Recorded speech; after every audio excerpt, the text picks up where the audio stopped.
DCC bank ಮತದಾನದ ಬಳಿಕ ಚಿಕ್ಕೋಡಿಯಲ್ಲಿ ಅಣ್ಣಾ ಸಾಹೇಬ್ ಜೊಲ್ಲೆ ಹೇಳಿಕೆಯನ್ನ ಕೊಟ್ಟಿದ್ದಾರೆ. 75 ಜನ ಸ್ವತಃ ಬಂದು ವೋಟ್ ಮಾಡಿದ್ದಾರೆ.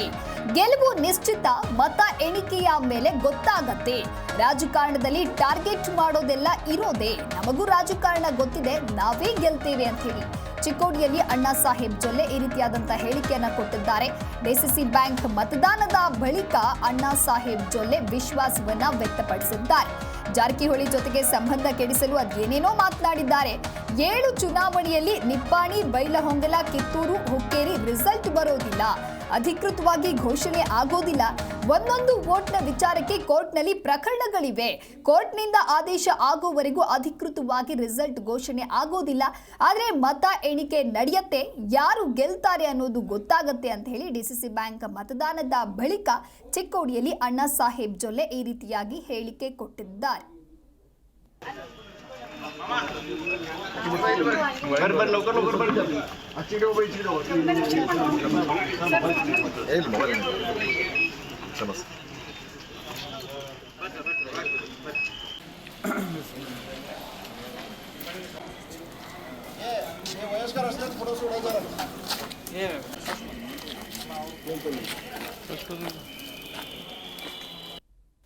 ಗೆಲುವು ನಿಶ್ಚಿತ ಇದೆ.